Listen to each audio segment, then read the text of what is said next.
আসসালামু আলাইকুম। আশা রাখছি সৃষ্টিকর্তার অশেষ রহমতে আপনারা সকলেই ভালো আছেন। তো আপনারা কিন্তু বুঝতে পারছেন যে আপনাদের জন্য নতুন একটি বিজ্ঞপ্তি নিয়ে আসছে এবং এটি কিন্তু একটি সরকারি চাকরি নিয়োগ বিজ্ঞপ্তি। তো থাম্বনেল দেখে কিন্তু বুঝতে পারছেন যে কর কমিশনারের কার্যালয়ে কিন্তু ২০২৬ সালে যে নতুন বিজ্ঞপ্তি প্রকাশিত হয়েছে সেটি এবং কর অঞ্চল দেখতে পাচ্ছেন কর অঞ্চল ২ অর্থাৎ চট্টগ্রামে কিন্তু বিজ্ঞপ্তি প্রকাশিত হয়েছে। তো এখানে কিন্তু আপনারা বাংলাদেশের ৬৪ জেলা থেকে আবেদন করতে পারবেন। নারী পুরুষ উভয় কিন্তু আপনারা আবেদন করতে পারবেন এবং এখানে দেখতে পাচ্ছেন আপনারা যে এসএসসি, এইচএসসি, অনার্স বা ডিগ্রি কমপ্লিট করলে কিন্তু আপনি আবেদন করতে পারবেন এবং সকল জেলা থেকে নারী পুরুষ উভয় কিন্তু আবেদন করতে পারবেন যদি আপনাদের শিক্ষাগত যোগ্যতা থেকে থাকে। তো বেশি কথা বাড়াবো না, চলুন মূল বিজ্ঞপ্তিতে ফিরে যাচ্ছি। তো স্ক্রিনে কিন্তু আপনারা দেখতে পাচ্ছেন গণপ্রজাতন্ত্রী বাংলাদেশ সরকার কর কমিশনারের কার্যালয় কর অঞ্চল ২ চট্টগ্রাম। তো এখানে দেখতে পাচ্ছেন বিজ্ঞপ্তি প্রকাশিত হয়েছে ২৪ আগস্ট ২০২৬ খ্রিস্টাব্দে। তো এই বিজ্ঞপ্তি বিস্তারিত বিষয় নিয়ে কিন্তু এখন কথা বলবো। তো আপনারা কিন্তু নিচে দেখতে পাচ্ছেন যে এখানে দেওয়া রয়েছে ক্রমিক নং পদের নাম, গ্রেড ও বেতন স্কেল, পদ সংখ্যা, শিক্ষাগত যোগ্যতা, অভিজ্ঞতা। ক্রমিক নং ১ দেখতে পাচ্ছেন কম্পিউটার অপারেটর, ১৩তম গ্রেডে বেতন হবে এবং এখানে দেখতে পাচ্ছেন একটি পোস্ট রয়েছে। তো আপনি যদি এই পোস্টটিতে আবেদন করতে চান সেক্ষেত্রে আপনার স্নাতক বা ডিগ্রি থাকলে কিন্তু আপনি আবেদন করতে পারবেন এবং এটি হতে হবে বিজ্ঞান শাখা থেকে।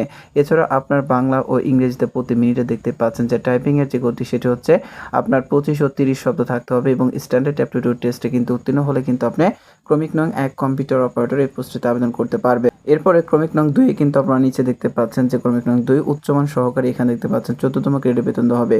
এখানে ৯টি পোস্ট রয়েছে এবং এখানে দেখতে পাচ্ছেন শিক্ষাগত যোগ্যতা যে বিষয়টি সেটি কিন্তু এখানে দেখতে পাচ্ছেন যে কোনো বিশ্ববিদ্যালয় থেকে আপনি যদি স্নাতক বা ডিগ্রি কমপ্লিট করে থাকেন সেক্ষেত্রে আবেদন করতে পারবেন এবং এখানে টাইপিংয়ের গতি দেখতে পাচ্ছেন যে আপনার বাংলায় ২৫ এবং ইংরেজিতে কিন্তু ৩০ হতে হবে। ক্রমিক নং ৩ দেখতে পাচ্ছেন ৬০ মুদ্রাক্ষর কম্পিউটার অপারেটর, এখানে ৫টি পোস্ট রয়েছে এবং এখানে দেখতে পাচ্ছেন ১৪তম গ্রেডে বেতন দেওয়া হবে। এখানে আপনি দেখতে পাচ্ছেন শিক্ষাগত যোগ্যতা যে বিষয়টি রয়েছে সেটা হচ্ছে স্নাতক বা ডিগ্রি কমপ্লিট করলে কিন্তু আপনি আবেদন করতে পারবেন। সেই সাথে কিন্তু কিছু শর্ত রয়েছে, আপনারা কিন্তু স্ক্রিন দেখতে পাচ্ছেন। তো এই বিজ্ঞপ্তির কিন্তু আরও কিছু অংশ রয়েছে, তো সেখানে চলে যাচ্ছে, আপনি একটু ধৈর্য নিয়ে সম্পূর্ণ ভিডিওটি কিন্তু দেখবেন। তো বিজ্ঞপ্তির পরবর্তী যে অংশটি সেটি কিন্তু আপনারা দেখতে পাচ্ছেন ক্রমিক নং ৪ অফিস সহকারী কম্পিউটার মুদ্রাক্ষরিক, এখানে ১৩টি পোস্ট রয়েছে এবং এখানে কিন্তু আপনি দেখতে পাচ্ছেন ১৬তম গ্রেডে বেতন দেওয়া হবে। এখানে দেখতে পাচ্ছেন যে আপনার শিক্ষাগত যোগ্যতার যে বিষয়টি এখানে কিন্তু আপনি উচ্চ মাধ্যমিক সার্টিফিকেট অর্থাৎ এইচএসসি বা ইন্টার কমপ্লিট করলে কিন্তু আপনি আবেদন করতে পারবেন যে কোনো শাখা থেকে এবং এছাড়াও কিন্তু এখানে দেখতে পাচ্ছেন টাইপিংয়ের গতির যে কথা সেটি কিন্তু উল্লেখ করা রয়েছে। এরপরে ক্রমিক নং ৫ কিন্তু আপনি স্ক্রিন দেখতে পাচ্ছেন গাড়ি চালক, এখানে দেখতে পাচ্ছেন যে ১৬তম গ্রেডে বেতন দেওয়া হবে এবং এখানে একটি পোস্ট রয়েছে এবং এখানে যোগ্যতার যে বিষয়টি সেটি হচ্ছে দেখেন যে মাধ্যমিক স্কুল সার্টিফিকেট অর্থাৎ আপনি এসএসসি কমপ্লিট করলে কিন্তু আপনি আবেদন করতে পারবেন। সেই সাথে হালকা গাড়ি চালানোর বৈধ ড্রাইভিং লাইসেন্স কিন্তু অবশ্যই আপনার থাকতে হবে। এরপরে ক্রমিক নং ৬ দেখতে পাচ্ছেন নোটিশ সার্ভার, এখানে ৪টি পোস্ট রয়েছে এবং এখানে কিন্তু ২০তম গ্রেডে বেতন দেওয়া হবে এবং এখানে শিক্ষাগত যোগ্যতা দেখতে পাচ্ছেন যে মাধ্যমিক স্কুল সার্টিফিকেট অর্থাৎ আপনি এসএসসি কমপ্লিট করলে আবেদন করতে পারবেন। এরপরে এই বিজ্ঞপ্তির সর্বশেষ যে পোস্ট রয়েছে দেখতে পাচ্ছেন অফিস সহকারী, এখানে ৯টি পোস্ট রয়েছে এবং এখানে ২০তম গ্রেডে বেতন দেওয়া হবে। শিক্ষাগত যোগ্যতা এখানেও দেখতে পাচ্ছেন যে আপনি মাধ্যমিক স্কুল সার্টিফিকেট অর্থাৎ এসএসসি পাস করলে বা তার সমমান পাস করলে কিন্তু আপনি আবেদন করতে পারবেন। তো অনেকে আছেন যে সমমান কথাটি বোঝেন না, সেটি হচ্ছে যে আপনি যদি এসএসসি সমান অর্থাৎ এসএসসির যে সমান পরীক্ষা অর্থাৎ আপনি যদি মাদ্রাসা বোর্ড থেকে যদি পাশ করে থাকেন সেক্ষেত্রে কিন্তু আপনি আবেদন করতে পারবেন যদি আপনার পরীক্ষাটি এসএসসি সমমানের হয়ে থাকে। তো এখানে দেখতে পাচ্ছেন কিছু কথা বলা রয়েছে অর্থাৎ যে বিষয়গুলো আপনাকে অনুসরণ করে আবেদনটি করতে হবে সেটি হচ্ছে ক্রমিক নং ১ দেখতে পাচ্ছেন সকল পদের প্রার্থীর ক্ষেত্রে আবেদনকারীর বয়স ৩১শে জুলাই ২০২৬ তারিখে সর্বনিম্ন ১৮ এবং সর্বোচ্চ ৩২ হলে কিন্তু আপনি আবেদন করতে পারবেন। এরপরে আরও কিছু গুরুত্বপূর্ণ কথা রয়েছে, এগুলো আপনি একটু দেখে নেবেন। তো পরবর্তী যে গুরুত্বপূর্ণ বিষয় সেখানে চলে যাচ্ছি।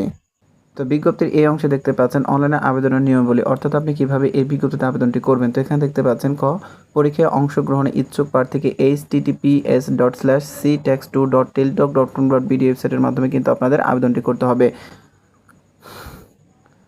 তো এখানে দেখতে পাচ্ছেন অনলাইনে আবেদন জমার শুরুর তারিখ ও সময় ২৭ আগস্ট ২০২৬ সকাল ১০ ঘটিকা এবং আবেদনের শেষ তারিখ দেখতে পাচ্ছেন ১৮ সেপ্টেম্বর ২০২৬ বিকেল ৫ ঘটিকা।